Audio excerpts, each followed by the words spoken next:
Esses dias eu estava assistindo uma entrevista do ex-jogador Borjan. Lembra dele? Chamado por muitos como a Eterna Promessa.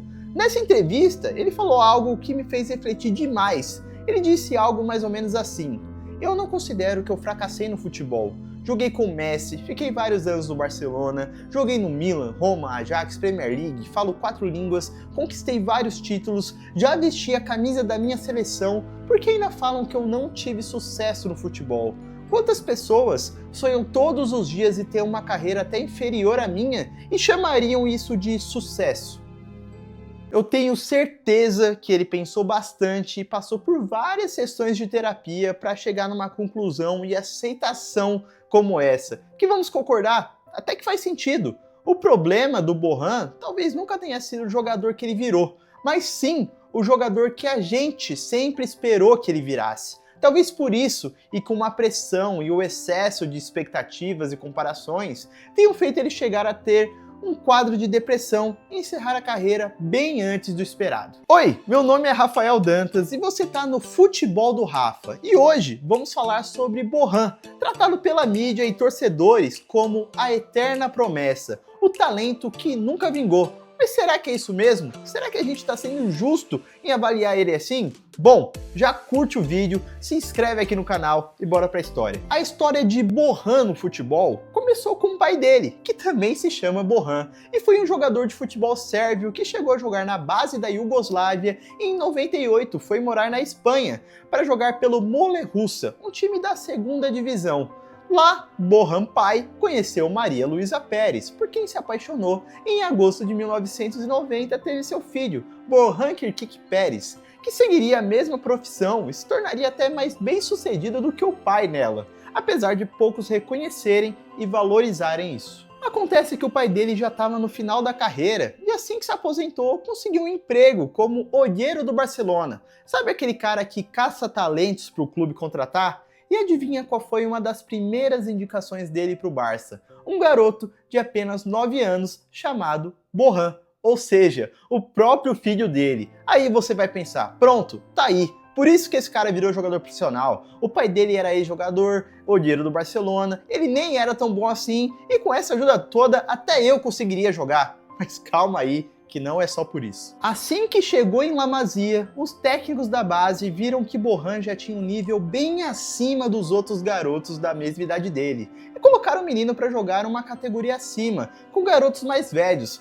mesmo sem ter muita altura, até porque isso nunca foi um problema para a filosofia do Barcelona. O que interessa não é o seu tamanho, é o que você faz com a bola no pé. E se tem uma coisa que Borjan fazia com a bola nos pés na categoria de base, era gol. Borjan marcou mais de 800 gols pela base do Barcelona, virando o maior artilheiro da história de La Masia, quebrando os recordes de Lionel Messi. E aí começaram os problemas. Em 2006, Messi, que é apenas 3 anos mais velho que Borjan, já jogava pelo profissional do Barça e encantava o mundo inteiro que viu o nascimento de um gênio. E quando a imprensa internacional descobriu que um jogador que bateu todos os recordes do Messi na base também viraria profissional, a expectativa foi lá no alto. E a comparação foi quase que inevitável. O Barcelona ainda tentou de tudo para não queimar o talento antes da hora. Colocou ele para jogar no Barcelona B, para se acostumar, ganhar maturidade, e só um ano depois ele se juntaria ao time principal.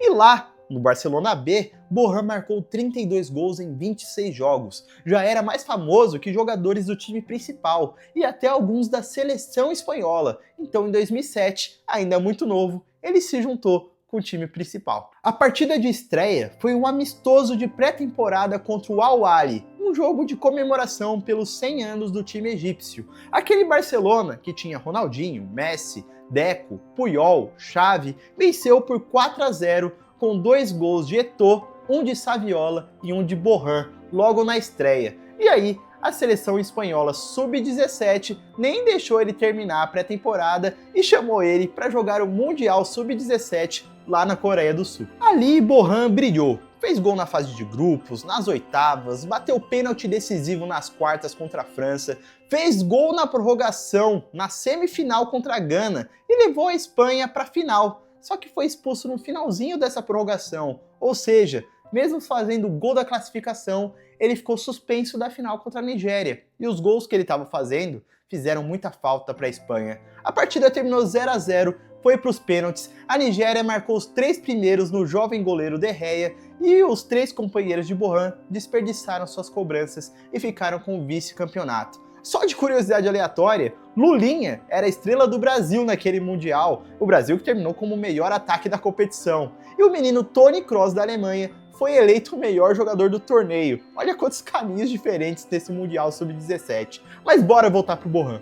Assim que ele voltou do Mundial Sub-17, o técnico Frank Rijkaard colocou ele para treinar com o time principal e já estreou em campo no dia 16 de setembro de 2007. Virando o terceiro mais jovem da história a jogar pelo time na La Liga. E 3 dias depois, estreou na Liga dos Campeões e virou o jogador de segundo tempo. Sabe aquele cara que sempre entra no lugar de alguém? Só que ele entrava sempre no lugar de Lionel Messi. Talvez o técnico só queria ajudar, mas a imprensa e os torcedores entenderam como está surgindo literalmente o substituto do Messi, que nem joga junto com ele. E essa comparação começou a incomodar bastante o Bohan. Em menos de um mês ele marcaria o primeiro gol, com 17 anos e 53 dias, virando o jogador mais jovem da história do Barcelona a fazer um gol pelo Campeonato Espanhol. Recorde que só foi quebrado recentemente pelo Yamal, fazendo gol com 16 anos e 87 dias. Mesmo reserva, naquela primeira temporada Bohan terminou com 10 gols na La Liga,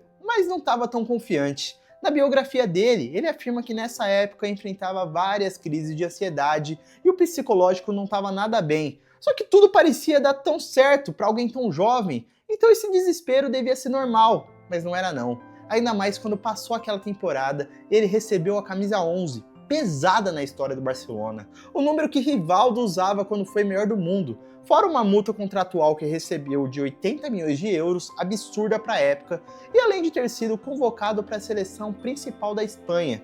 Muita coisa acontecendo ao mesmo tempo na cabeça de um jovem garoto que talvez não estava tão preparado para isso. Foi aí que Bohan, sempre acostumado a estar no lugar certo, na hora certa, de repente viu essa sorte, ou até competência, passarem para o time dele. O problema é que aquele Barcelona de 2008 e 2009 ficou tão bem organizado pelo novo técnico Guardiola que encaixar o Bohan ali ficava difícil. O time venceu La Liga, Copa do Rei, Supercopa da Espanha, Liga dos Campeões, Supercopa da UEFA, Mundial de Clubes. Aquele Barcelona tinha mais troféus do que derrotas na temporada. Era para ser o ano do Bohan, mas foi o ano do Barcelona, que nem precisou do Bohan ali. E aí, o menino começou a desanimar bastante. Ainda assim, ele fez mais de 160 jogos durante todos os anos que ficou no Barcelona, venceu mais de 20 títulos pelo time, mas cada ano que passava, o Barça só melhorava e Messi voava, e Bohan não se encontrava.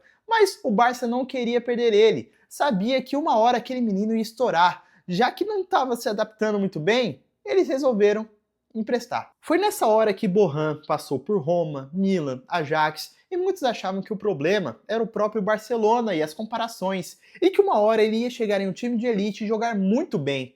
Mas o tempo foi passando, e quando chegou o ano de 2012, ele viu Messi marcar 91 gols. Só que ele mesmo ralou muito para conseguir marcar só 7 naquele ano. A comparação não parou, e o Barça naquele momento optou por vender ele. Muitos entenderam que Bohan nunca viraria o jogador que era esperado.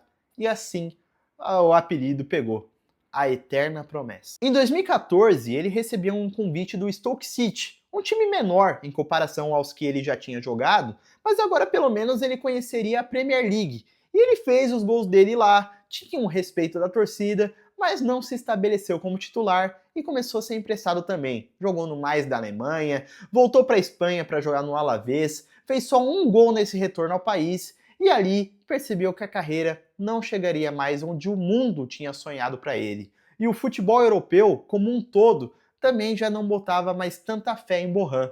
E com tudo que ele havia passado, aí nem ele mais acreditava nele. Para não se aposentar tão cedo, sentindo que a carreira já estava no fim, ele queria pelo menos garantir um dinheirinho e foi jogar no Montreal do Canadá, onde ainda ganhou 2 campeonatos canadenses. E aí foi reencontrar um antigo amigo lá no Vissel Kobe do Japão, onde ficou 2 anos e meio na Liga Japonesa e marcou apenas um gol. Foi aí que com apenas 32 anos que em 2023 ele decidiu parar. E o recorte que ficou pra gente que gosta de futebol e viu o começo de Bohan é que a carreira dele foi uma decepção. E é aí que eu volto lá pro começo desse vídeo, quando eu falava da entrevista dele que me fez refletir bastante e chegar no pensamento: será que só existe decepção quando a expectativa é muito alta? E muitas vezes quem gera essa expectativa nem é a gente. Para pra pensar por um momento. Se você aí que está assistindo esse vídeo tivesse mais de 20 títulos só pelo Barcelona,